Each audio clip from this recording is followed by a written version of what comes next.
Hi hello నమస్తే welcome back to our channel. నేను మీ వైషు. చదువు చెప్పాల్సిన లెక్చరర్స్ ఎవరైతే నమ్మేసి ఇంట్లో కాలేజ్కి వెళ్తుంది జాగ్రత్తగానే ఉంటుంది అనుకుని పంపిస్తారు తల్లిదండ్రులు, అక్కడే జరుగుతున్నాయి ఈ మధ్య ఈ దారుణాలన్నీ. చదువు చెప్తున్న ఆ లెక్చరరే ఒక అమ్మాయిని లోబరుచుకొని ఆ అమ్మాయిని ప్రెగ్నెంట్ చేశాడు. సరేలే ఇంకెవరైనా కాపాడతారనుకుంటే ఇంకో లెక్చరర్ కూడా వాళ్ళ నుండే దృశ్యాలు తీసుకొని ఈయన కూడా బెదిరించడం స్టార్ట్ చేశాడు. పాపం ఆ అమ్మాయి కంప్లైంట్ ఇవ్వకుండా అక్కడి నుంచి భయపడిపోయి వెళ్ళిపోయింది. ఇలాంటి సిచ్యువేషన్స్ ఎందుకని రోజు రోజుకి పెరిగిపోతూ ఉన్నాయి? ఆ లెక్చరర్స్ ఎందుకు అలా బిహేవ్ చేస్తున్నారు? ఈ విషయం గురించి మాట్లాడడానికి ఈరోజు నాతో పాటు రజనీ రమ గారు ఉన్నారు. మేడంతో మాట్లాడదాం. హలో మ్యామ్, నమస్తే. నమస్తే అమ్మా. బాగున్నారా? ఫైన్ అమ్మా. ఇలాంటి విషయాలు మాట్లాడుకోవడానికి విరక్తి వచ్చేసే అంత చూస్తూనే ఉన్నాం రెగ్యులర్గా. లెక్చరర్స్ అంటేనే ఎలా చూడాలి అసలు? నా స్టూడెంట్ అంటే నా కూతురుతో సమానం అనేలాగానే ఉండాలి. అలాంటిది ఆయన లోబర్చుకొని భయపెట్టో బెదిరించో ప్రెగ్నెంట్ చేస్తే ఇంకో లెక్చరర్ ఆ విషయం తెలిసి ఆ అమ్మాయికి సపోర్ట్ చేయడం బాగుంటే ఆ అమ్మాయిని ఆయన కూడా బెదిరించి ఇబ్బంది పెట్టాలని చూస్తే పాప మా అమ్మాయి ఎవరికి చెప్పుకుంటుంది? అలాంటి సిచ్యువేషన్లో అసలు ఎవరికి చెప్పుకోగలరు? అవును, ఏం చేయాలి మేము అలాంటి వాళ్ళని అసలు? అవును, ఇది నేషనల్ సంస్కృతి యూనివర్సిటీలో జరిగింది కదా, తిరుపతి. చూడు, మన ప్రాంతాల్లోనే జరిగింది. సంస్కృత విశ్వవిద్యాలయం అది మనకు విన్నదే. ఎవరైనా సంస్కృతం నేర్చుకోవాలంటే అక్కడ జాయిన్ అవుతారు. మరి ఎంత విలువైన విద్య నేర్పేవాళ్ళు ప్రొఫెసర్స్ అంటే అధ్యాపకులు, అంతే కదా. మరి వాళ్ళు ఆ స్థాయిలో ఆ పొజిషన్లో ఉండి పిల్లలతో అంటే గురువు శిష్యులు ఇక్కడ కదా. మరి చిన్న చిన్న పిల్లలే వీళ్ళు. ఒక రకంగా గురువుల్ని తల్లిదండ్రులుగా కూడా భావిస్తూ ఉంటారు. అటువంటి స్థానంలో ఉండి వీళ్ళు వచ్చిన పిల్లల మీద కన్ను వేయడం అనేది చాలా దౌర్భాగ్యం, చాలా దరిద్రం. ఇంతకన్నా దరిద్రం, దౌర్భాగ్యం మన దేశానికి ఇంకొకటి లేదు. కరెక్ట్. మరి ఎందుకు ఇట్లా ఆలోచిస్తున్నారు అంటే స్వార్థం, అంతే. స్వార్థం, ఏ విధంగా స్వార్థం అనుకోవచ్చు మ్యామ్? ఆయనకి అసలు ఏంటి అవసరం? ఇంట్లో భార్యో లేకపోతే బయట ఇంకెక్కడైనా ఉంటారు కదా. నీ దగ్గర చదువుకునే పిల్లలు నువ్వు అలా చూసేది? ఇక్కడ కొన్ని చోట్ల కొన్ని చదువులకి సంబంధించిన ప్రొఫెషనల్ ఎడ్యుకేషన్స్ కొన్ని ఉంటాయి కదా, వాటిల్లో నేను వింటుంటాను కొన్ని బెదిరింపులు జరుగుతాయి. వాళ్ళకి మార్క్స్ వెయ్యము, సెమిస్టర్స్లో మిమ్మల్ని ఫెయిల్ చేస్తాము. ఇప్పుడు సంస్కృతం అంటే కొంచెం టఫ్, అంత తేలిగ్గా రాకపోవచ్చు అందరికీ కూడా. మరి అటువంటి సబ్జెక్టు ప్రత్యేకంగా దాంట్లో డిగ్రీలు పీజీలు చేస్తూ ఉంటారు. చేసినప్పుడు అందులో ఏదన్నా డౌట్లు తీర్చాలి, లేకపోతే కొంచెం కష్టం అనిపిస్తుంది అన్నప్పుడు ఆ వీక్ పాయింట్ పట్టుకొని వీళ్ళని ఏమన్నా ఏడిపిస్తారా అనేది నాకు ఒక డౌట్. కొంతమంది మెడికల్ స్టూడెంట్స్ కూడా నేను మాట్లాడటం జరిగింది. వాళ్ళు కూడా ఇలాంటివి చెప్పారు నాకు. కొంతమంది సూసైడ్ చేసుకున్న వాళ్ళు కూడా ఉన్నారు. మెడికోస్ 5 సంవత్సరాలు చదివిన తర్వాత తట్టుకోలేక సూసైడ్ చేసుకున్న వాళ్ళు నాకు తెలుసు. అంటే వాళ్ళ సిచ్యువేషన్ వీళ్ళు వాడుకోవాలి. అవును, వాళ్ళు చెప్పినట్టు వినకపోయినా, వాళ్ళకి కావలసినట్టుగా వాళ్ళు నడుచుకోకపోయినా, వాళ్ళు వీళ్ళకి నచ్చకపోయినా, నచ్చేదేంటి అసలు? స్టూడెంట్ నీకు ఎందుకు నచ్చాలి? ఆబ్వియస్లీ స్టూడెంట్ నీకు నచ్చడం ఏంటి? ఎందుకు నచ్చాలి? అందరూ చదువు కోసమే వచ్చారు. అందరూ కూడా సీట్ వస్తేనే అక్కడ జాయిన్ అవుతారు. అందరూ సమానంగా చదువుతారు కదా. అలాంటప్పుడు అందరినీ సమానంగానే చూడాలి. కానీ నచ్చేదేంటి నీకు? స్టూడెంట్ నీకు నచ్చడం ఏంటి? అంటే ఒక్కొక్కళ్ళు అమాయకంగా ఉంటారు, ఒక్కొక్కళ్ళు కొంచెం గడుసుగా ఉంటారు. అలాంటప్పుడు నీకు వాళ్ళు నచ్చరా? అందరినీ సరిచేసి సమానమైనటువంటి ఒక దారిలో తీసుకెళ్ళటం అనేది గురువుల పాత్ర. అవును, క్వశ్చన్ చేసినా నచ్చరు. అవును కదా. ఎక్కువ తక్కువ చూడకూడదు స్టూడెంట్స్ని. వాళ్ళల్లో కూడా అటువంటి అభిప్రాయ భేదాలు రాకుండా ఉండటం కోసం యూనిఫామ్ అనేది ఏర్పాటు చేస్తారు. ఇప్పుడు చాలా కాలేజీలో ఇంటర్మీడియట్ లెవెల్లో కానీ ఇంజనీరింగ్ కాలేజెస్లో కానీ యూనిఫామ్స్ ఉంటాయి. అవును, ఎందుకంటే సమాన భావంగా ఉండటం కోసం. కరెక్ట్. ప్రొఫెసర్స్ కూడా అలాగే చూడాలి, ట్రీట్ చేయాలి, వీళ్ళు అలాగే ఉండాలి ఒకళ్ళ పట్ల ఒకళ్ళు.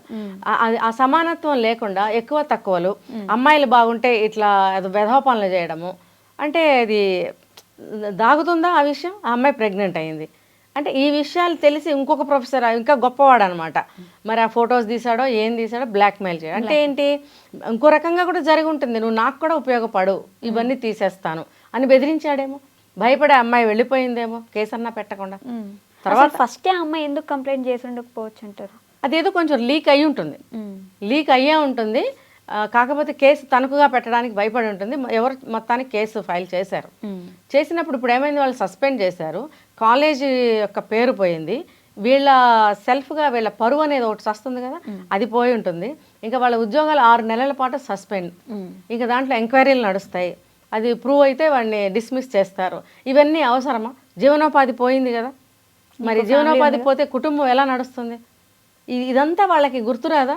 అంటే కళ్ళు మూసుకుపోయి, అంటే వీళ్ళకి కామం అన్నమాట, కామంతో కళ్ళు మూసుకుపోతాయి అంటారు కదా. ఎగ్జాక్ట్లీ. సిగ్గు లజ్జ ఉండవు వాళ్ళకి, వయసుతో ఏమీ ఉండదు, అసలు ఏమీ గుర్తుండవు. చేస్తున్నది కనీసం తప్పు అని కూడా అనిపించదు. ఎవరన్నా ఏమైనా అనుకుంటారేమో, అటు ఇటు చూస్తా, అది అలాంటిది కూడా ఉండదేమో వాళ్ళకి. అంటే వాళ్ళ స్వార్థం అంతే. వాళ్ళకి ఇష్టం లేదు అంటే ఏదో ఒకటి చేసి అమ్మాయిని బెదిరించి భయపెట్టి, నువ్వు ఇలా చేసావు, నేను ఇక్కడ మార్కులు తీసేస్తాను, లేకపోతే నేను ఏదైనా కొట్టేస్తాను అన్నట్టు చెప్పి, అది కూడా చేయకూడదు, అది కూడా చేయకూడదు. తప్పు ఉంటే సరి చేయాలి, అంతే. అక్కడ ఎక్కడ ఫాల్ట్ జరుగుతుందో అక్కడ సరి చేసి ముందుకు తీసుకెళ్ళాలి. అదే గురువుకి శిష్యుడికి మధ్యలో ఉండే సంబంధం అలాగే ఉండాలి. అంతేగాని పర్సనల్కి తీసుకుని ఇప్పుడు నువ్వు చెప్పినట్టు అలా కూడా చేయకూడదు. ఇప్పుడు ఆ అమ్మాయి ఏదన్నా తప్పు చేసింది, తప్పు చేస్తే కూడా ఆ తప్పుకి తప్పుగా దండించాలే తప్ప ఈ మార్క్స్కి దానికి లింక్ పెట్టకూడదు. ఈ కష్టపడి చదివింది కదా, చదివినందుకు రావాల్సిన మార్కులు రావాలి కదా, మరి దానికి దీనికి కూడా లింక్ పెట్టకూడదు. పెడుతున్నారు. వాళ్ళు ఎంత బాగా చదివినా ఫెయిల్ చేస్తాం అని చెప్పే వాళ్ళు ఉంటారు. ఈ మధ్య కాలంలో కాలేజెస్లో ఇలా జరుగుతున్నాయి. మరి దానికి ఎవరు చర్యలు తీసుకోవాలి? కాలేజీలో ఉన్నటువంటి యాజమాన్యం చర్యలు తీసుకోవాలి. మన కాలేజీలో స్టూడెంట్స్ ఎట్లా ఉంటున్నారు, లెక్చరర్స్ ప్రొఫెసర్స్ ఎట్లా ఉంటున్నారు, వాళ్ళిద్దరి మధ్యన స్టూడెంట్స్కి ప్రొఫెసర్స్కి మధ్యలో బంధం ఎలా ఉంది, అసలు వాళ్ళు ఎటువంటి అంటే ఇప్పుడు ఎలా చెప్పాలి, ఒక గురు శిష్యుల సంబంధాలతో ఒక మంచి వాతావరణంలో చదువు సాగుతుందా లేదా అనేది వాళ్ళు చెక్ చేయాలి. ఎక్కడన్నా వాళ్ళకు కూడా ఫాల్ట్లు కనిపిస్తే వాళ్ళకి మీటింగ్స్ తీసుకొని వాళ్ళకి చెప్తూ ఉండాలి. మీరు పిల్లల్ని సరిచేయండి, మన కాలేజీకి చెడ్డ పేరు వస్తుంది, మంచి రిజల్ట్ రావాలి, మంచి స్టూడెంట్స్గా వాళ్ళు బయటకు వెళ్ళాలి. మనం ఏదైతే నేర్పుతున్నామో సంస్కృతం అనే విద్య మంచిగా అది నలుదిక్కులా వ్యాపించాలి. మన ఆది భాష సంస్కృతం. అవును. మరి అటువంటి ఆది భాష మర్చిపోతున్నాం. అందుకనే ఇప్పుడు ప్రత్యేకంగా యూనివర్సిటీలు అది చదవాలనుకున్న వాళ్ళు అందులోకి వెళ్ళి చదవడం అనేది జరుగుతుంది. ఆ భాషని ప్రోత్సాహం చేయడము, ముందుకు తీసుకెళ్లడము, డెవలప్ చేయడం అన్నమాట. అది పోయి ఈ పనులు చేయడం, దానికి తగ్గ చర్యలు యాజమాన్యం తీసుకోవాలి. అదే పనిగా పిల్లలకు కూడా ధైర్యం చెప్పడానికి ఏదో ఒక క్లాసెస్ పెట్టడమో, లేకపోతే బయట నుంచి ఎవరైనా తెప్పించడము, అన్ని చర్యలు తీసుకోవాలి. వాళ్ళకి మానసికమైనటువంటి ధైర్యాన్ని, తర్వాత జనరల్ నాలెడ్జ్ని, పరిస్థితుల్ని వాళ్ళు ఎదుర్కొనే శక్తిని ఇప్పుడు ఇంజనీరింగ్ కాలేజ్ ఏంటి, మెడికల్ ఏంటి, డిగ్రీ కాలేజ్ ఏంటి, స్కూల్ ఏంటి, ఎనీ విద్యాలయాల్లో ముందు ఇవి మోరల్స్ ఇవన్నీ నేర్పాలి. తర్వాత వాళ్ళ గురు శిష్యుల సంబంధాన్ని ఒక సక్రమంగా సాగించాలి. ఇదేం సంబంధాలు, అసలు దేశం ఎటుపోతుందని ఎన్నిసార్లు అనుకున్నా కూడా తీరటం లేదు. ఇక బుద్ధి జ్ఞానం ఉండాలి. ఇక పచ్చిగా అందరినీ తిట్టాలి. ఈ లెక్చరర్స్ని, ప్రొఫెసర్స్ని అందరినీ ఏకబెట్టి ఉతికేయాలన్నమాట. అప్పుడన్నా ఒకరిని చూసి ఒకడు బాగుపడతాడేమో, ఒకరిని చూసి ఒకడు మారుతాడేమో. గురువుకుండే వాల్యూ కూడా అసలు పోయింది. గురువు అనేవాడు 25 ఏళ్ల వయసులోనే టీచింగ్లోకి వస్తాడు. బిఏడో ఎంఏడో ఏదో చేసి వస్తాడు. వచ్చినప్పుడు 25 ఏళ్ళు ఉండనివ్వండి, 50 ఏళ్ళు ఉండనివ్వండి, అతను గురువు అంటే గురువే. ఆ వయసు ఎందుకు అక్కడ? నీ పాత్ర ఏంటి అక్కడ? నువ్వు గురువువి, నువ్వు బోధించాలి. నువ్వు ఆ దృష్టితోనే నువ్వు బోధించి వెళ్ళు. నువ్వు చిన్నవాడివి కాబట్టి, నీకు 25 ఏళ్ళు కాబట్టి, డిగ్రీ చదివే అమ్మాయికి 20 ఏళ్ళు ఉంటాయి కాబట్టి, నీకు వయసు కుదిరింది కాబట్టి అని ఏదో ఆలోచనలు ఎందుకు? ఇప్పుడు లవ్లు అలాగే జరుగుతున్నాయి, తర్వాత చెడిపోటాలు అలాగే జరుగుతున్నాయి, నాశనం అవడం అలాగే జరుగుతుంది. ఆ దృష్టే ఉండకూడదు, ఆ దృష్టే వేరుండాలి. గురువు బోధించే దృష్టితో ఉండాలి. స్టూడెంట్ ఎప్పుడు కూడా ఆయన చెప్పే మాటల మీద దృష్టి పెట్టాలి, ఆయన ముఖం మీద, ఆయన బాడీ మీద కాదు. అంతే కదా, వెళ్ళింది దేనికి? చదువు కోసం. అది చదువు మీద దృష్టి పెట్టు. మనిషి ఎలా ఉన్నా, ఏ వయసు వాడైనా ఆయన గురువే. స్టూడెంట్ ఎలా ఉన్నా, ఏ వయసు అయినా స్టూడెంటే, శిష్యులే.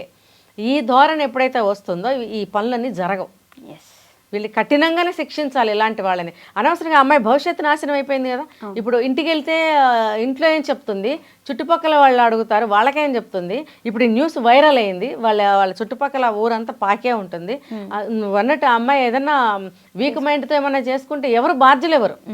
కాలేజా? ఆ ప్రొఫెసర్సా? మళ్ళీ ప్రెగ్నెంట్. అవసరమా ఇవన్నీ? బలవంతంగా ఆడపిల్లల్ని లొంగ తీసుకునే రాక్షసుల్ని ఏం చేయాలి? సస్పెండ్ చేసి ఉద్యోగం తీయటం కాదు, వీళ్ళకి చట్ట ప్రకారం శిక్షలే వేయాలి. కరెక్ట్. ఓకే, అదే సరైంది. Okay ma'am, thank you. నిజంగా ప్రస్తుతం ఉన్నటువంటి సమాజం దేనికి ప్రయారిటీ ఇస్తుంది? ఆర్థిక సంబంధాల చుట్టూ మాత్రమే తిరుగుతుంది. మళ్ళీ ఎన్నికలంగానే చాలా విరక్తి కలుగుతాం. మంచి అనిపిస్తుంది కదా, లేడీస్ కూడా ఛాలెంజింగ్ జాబ్స్ చేసినప్పుడు చాలా బాగుంటది. ఫుడ్ డెలివరీ ఇవ్వటానికి వెళ్ళినటువంటి డెలివరీ బాయ్ అనిల్ పై కళ్ళ ముందు నమస్తే.